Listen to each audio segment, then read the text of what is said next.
Favor calling me, please have your conference ID number. 144.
joining today's conference call with Governor Andrew Cuomo.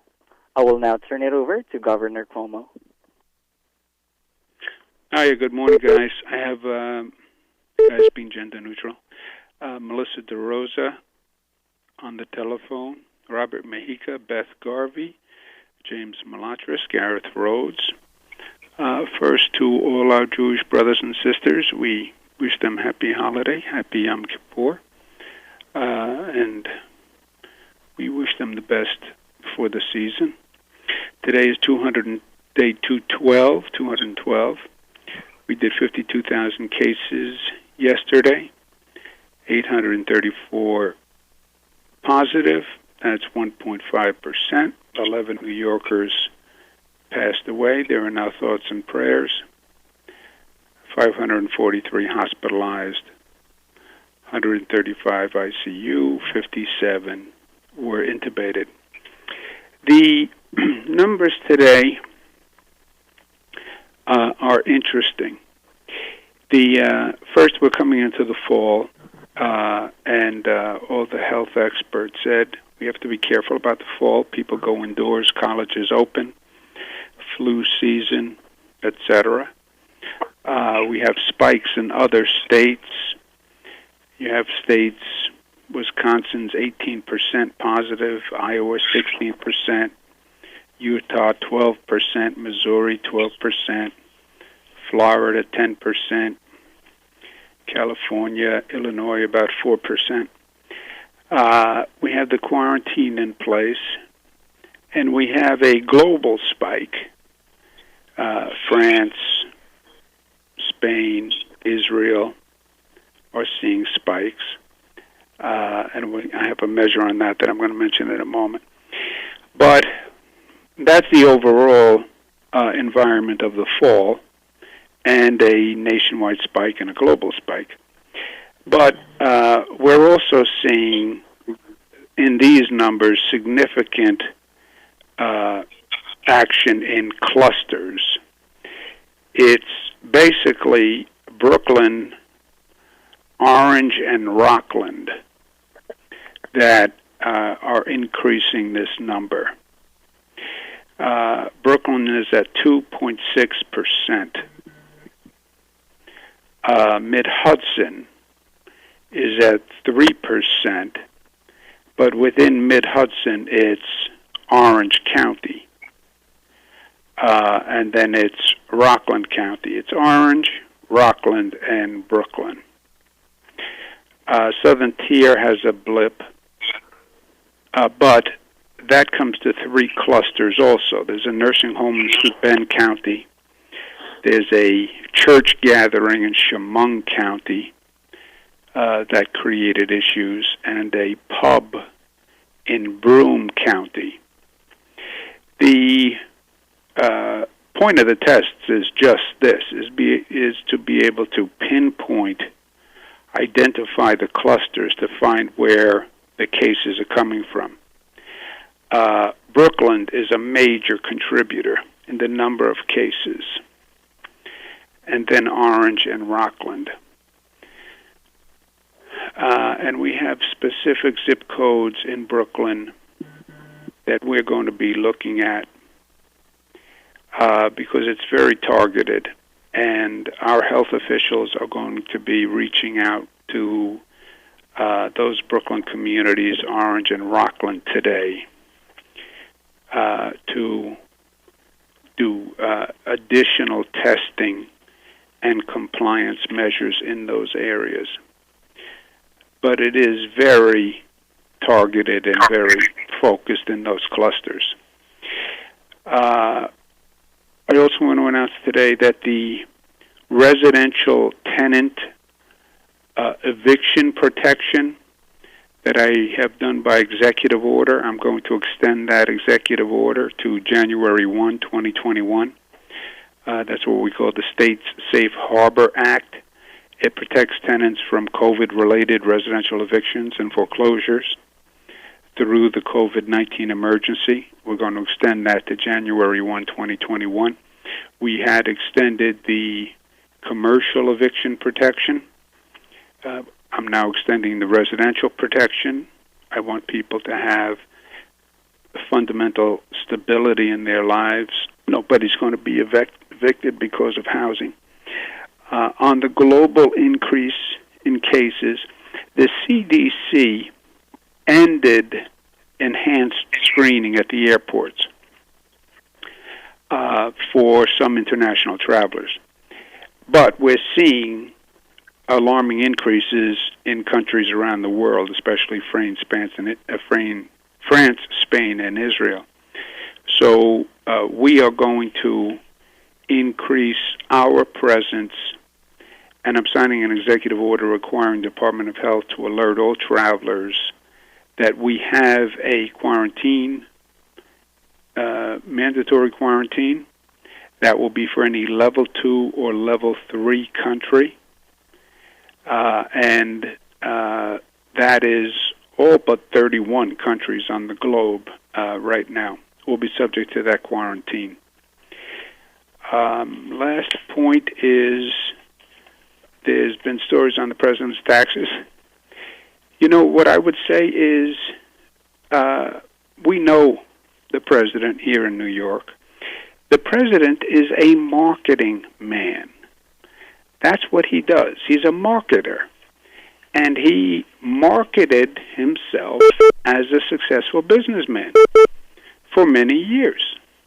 But it was marketing. And he now markets himself as a successful president or an effective president.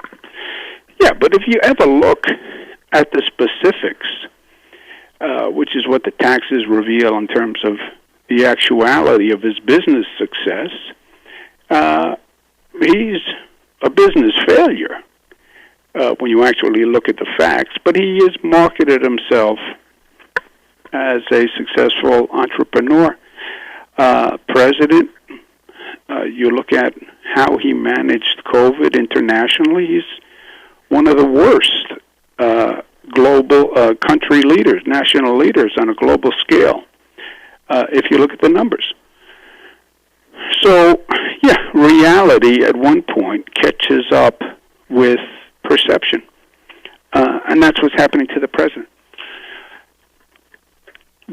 On education in New York City, the principals, the union that represents the principals in the New York City schools, has taken a no-confidence vote in the New York City Board of Education. They've asked the state to take over control. On the New York City school reopening, we are going to be getting daily testing numbers. So we'll be able to tell on a day-to-day basis what is actually happening with the tests in New York City schools, both for the teachers and the pupils. We all agree that it's about educating our students. We want to get them back into school, but we want to do it safely, and we all agree with that. I can't believe the teachers' union would want to subject teachers to a dangerous situation. And I'm sure the boards of education, both on the city and the state, last thing they want to do is expose children to a dangerous situation, especially since children themselves are at risk. This is all an unknown disease still. We're learning things about it all the time. So much of what we thought was wrong. We know that children can be infected and can be in a dangerous situation, and we know that children can be carriers, right? And we're looking at numbers in New York City that already pose challenges in clusters, that Brooklyn number. So we'll get the numbers, and we'll act prudently based on the numbers, but I get the concern of the principals union, and we will be watching the numbers very closely. And again, I think the concern of the principals union is also going to be shared by the teachers union. It's also going to be shared by the parents of the students in New York City schools. If there's a problem, there is a problem, and the numbers will show if there's a problem, and then we'll act accordingly. Okay, questions? At this time, I would like to remind everyone, if you would like to ask a question, press star 1 on your telephone keypad.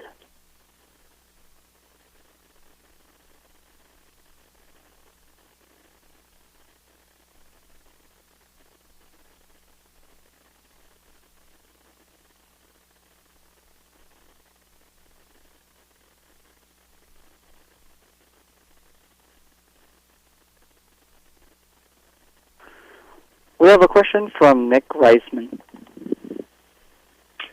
Hey, Governor, good morning. On the schools issue with the principals union sending out that vote to have no confidence in Mayor de Blasio reopening the schools, I was just wondering, is there any scenario in which the state or the state education department, which I know you don't control, but is there any scenario in which the state should be taking over a local school district because of problems that they're having with reopening amid all of this? Well, all of this is subject to review by the State Department of Health, right? And all of these activities, whether it's running a restaurant or a bar or whatever, or a school, are subject to the Department of Health making sure that it's done safely in a way that is protecting the public health.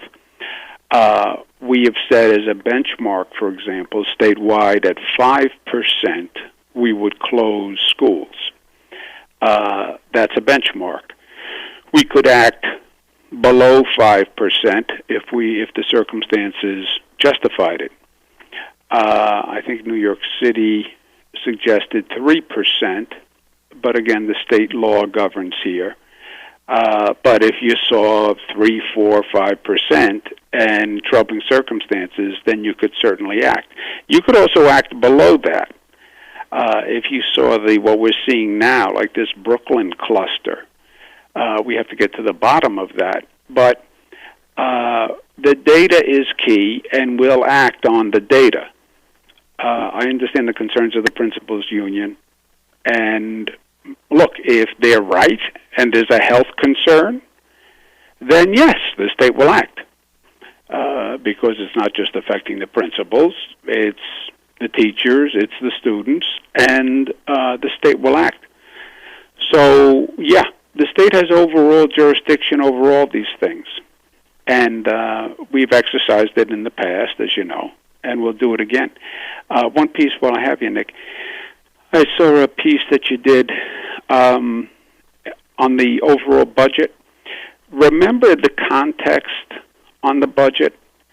Our deficit is so large that whatever the state did, I said, would have a negative effect on the economy.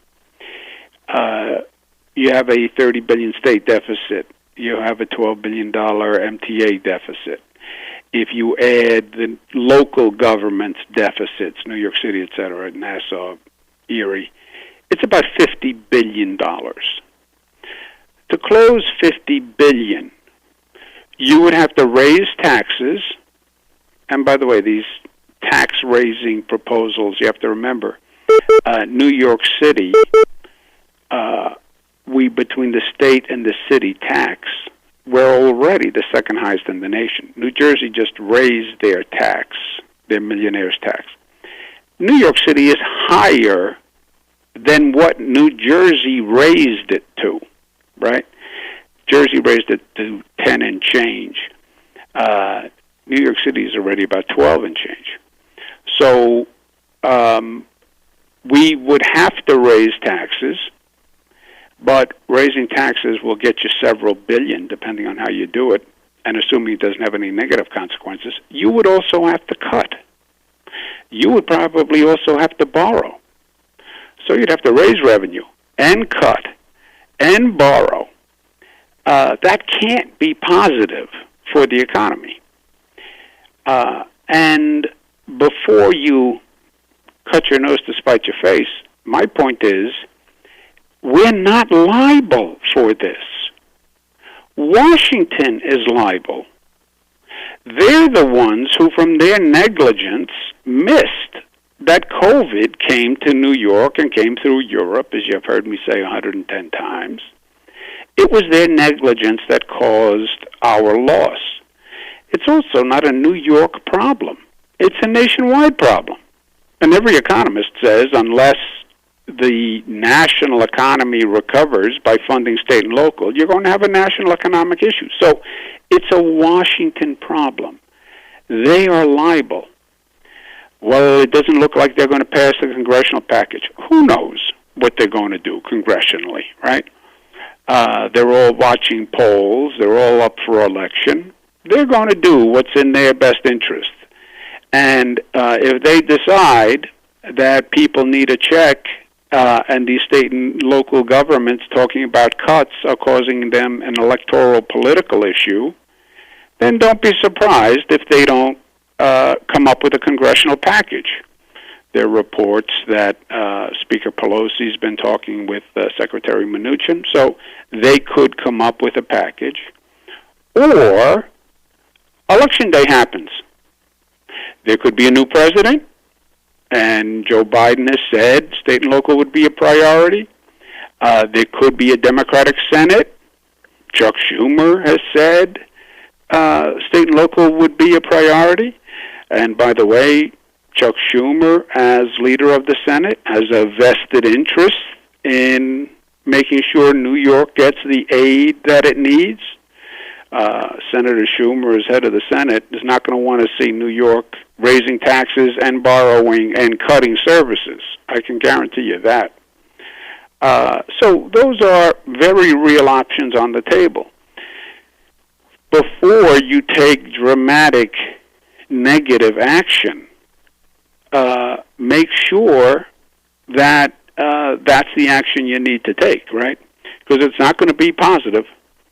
And again, I don't want to negotiate against ourselves. It's not our liability. You know, you're sitting at a table having dinner with someone. They put the check down on the table. Don't pick up the check and start figuring it out and reviewing the check if it's not your liability. We're not picking up the check for COVID. It's not our liability. The federal government owes New York more than any other state in the nation. You know, these other states, they had months' notice to deal with COVID. We had 19 days. And it ambushed us because the federal government missed the obvious fact that the virus was not going to wait in China for them for 3 months to act. And it was in China in December, and then January, February, March, it traveled into Europe and came here from Europe, which any public health official should have known, because that was MERS, and that was SARS, and that's Ebola. The virus takes planes. Welcome to 2020. So that's the issue on the budget. Take action. You have no idea what the circumstances will be. Know the facts before you make a decision. And the election is right around the corner at this point.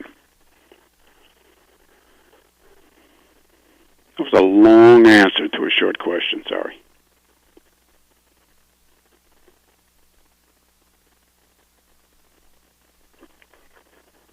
Next question, Governor, is from the line of Michelle Brown. Governor, can you pinpoint any specific areas in Rockland or Orange County that are contributing to the spike in COVID cases, and what do you believe is behind it? In terms of, the short answer is yes, we are now doing a zip code analysis. Remember, these are yesterday's numbers, so they come in overnight. And we're doing a zip code analysis today as we speak. And we'll be speaking to Rockland officials, Orange officials, and Brooklyn to talk about what we're seeing in the numbers, what zip codes we're seeing, what hospitals have reported increased activity to see if we can target it into specific clusters in those areas. But we'll be going through that today and talking to the local health officials today.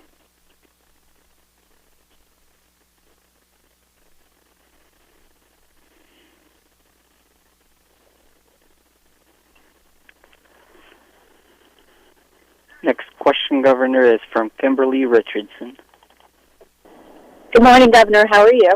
Good morning, Kimberly. Good morning. Similar question in terms of COVID, again, and specifically with Brooklyn. What do you think is driving this? And you can put as many testing places up and hand out millions of masks, but if people aren't going or putting them on, what are we and will we soon see, in terms of the masks specifically, stricter penalties or really in those clusters, people who aren't wearing them? Yeah, a couple of things. One, first, what's most relevant is the percentage, right? This is not specifically in response to your question, which I'll get to in a second. When they report on the number of cases, like today we have 800 cases, the number of cases can be deceptive because it is a function of how many tests you took. And then you get into President Trump's game. Do less testing so you'll have fewer cases. Yeah, but that's deceptive and misleading. We had 800 cases today. We're at 1.5%. We had 1,000 cases the other day, and it was reported, oh, look, you have 1,000 cases. But it was only a 0.9% infection rate. It's because we did more tests. That's why the Trump doctrine is do fewer tests, you'll have fewer cases. Florida is doing many fewer tests than they used to do. So they have fewer cases. Yeah, because you're doing fewer tests. What's relevant is the infection rate among those tests. I don't care if you're taking 10,000 tests or you're taking 100,000 tests. What's the rate of infection? Don't report cases, report infection rate. So we're at 1.5%. We are going to target zip codes today and then contact the hospitals in those zip codes that have shown an increased case number, because we also get the hospital numbers by hospital. And we can find out exactly what hospitals, in what zip codes, to get more information. And we'll have zip codes within Brooklyn, for example, within Rockland, within Orange, so we can do further targeting. And then before we say anything, I want to talk to the local officials to make sure what our health department finds is consistent with what they're finding. But then look, mask compliance is important. There are penalties for not wearing a mask. I have said repeatedly to local governments, they need to enforce the mask mandate. I understand that when you do compliance, it can be unpopular. I understand that. But if you don't do compliance, especially now we're at this point of whatever they want to call it, compliance fatigue, people are tired of wearing masks, they're tired of socially distancing. Yeah, except the virus isn't tired. You know, there's no time. It's no time to get tired because the virus isn't tired, and the local governments need to do the compliance. Some local governments have done it well; others have not done it well, and we have supplemented local government's compliance. We have that state liquor authority, state police task force, because they were doing, in some parts of the state, a terrible job when it came to bars and restaurants. The same is also true for mask compliance. There's some agencies, I was reading in the newspapers, that say, we don't do mask compliance. What do you mean you don't do mask compliance? It's a state law, and if you don't enforce it, then people aren't going to comply. I do believe there's fatigue. We're all fatigued. Wearing a mask is not a big deal, but many people would rather not do it. But that's where compliance comes in. That's where New York Tough comes in. That's where discipline comes in, right? Mass gatherings. They have to do the compliance on mass gatherings. Well, we make people unhappy when we do it. You're going to make more people unhappy if the infection rate goes up, and then we're going to have to close businesses or tighten up gatherings. Then you're going to make more people unhappy. That's what I say to them 10 times a day. We don't want to make people unhappy. We're politicians. Yeah, I get that you're politicians. But if you don't act responsibly, it's going to be worse, because the infection rate will go up, then we'll have to take more dramatic action, and then people are going to be more unhappy. So, welcome to the world in 2020.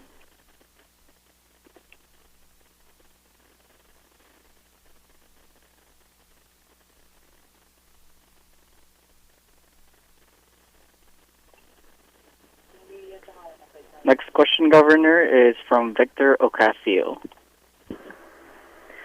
Morning, Governor. Thanks again for taking questions. Just as a follow-up from last week, I guess 2 weeks ago at this point, we saw the issues with Key Bank and the processing that led to a new process for DOL this most recent week and how they disperse monies. Just to check in, how has that worked out? Have there been any major complaints? Does Key Bank seem to be back on track again? And do you foresee any other issues going forward with them as a vendor? Good question. I don't know the answer.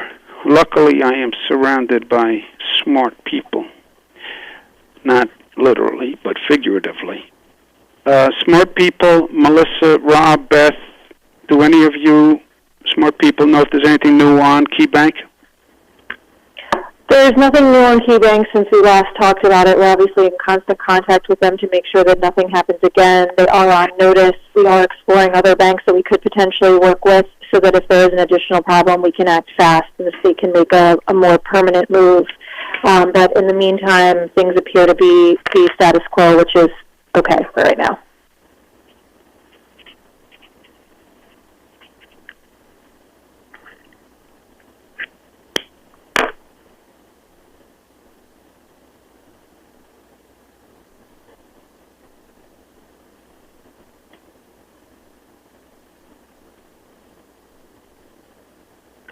Also, operator, you have another question? That's the last question, Governor. Okay, just one other point, just for relative context. The 1% infection rate, which is what we stress for localities, and by the way, good news, Western New York is below the 1% today. That is that benchmark makes us the lowest infection rate in the nation, right? And one of the lowest infection rates on the globe. That's where I like to set the benchmark, because New York is the best and should be the best, and we always strive to be the best. But that's where we get that number. Okay, thank you all very much for taking the time to be with us, and I will talk to you tomorrow. Thank you. This concludes today's conference.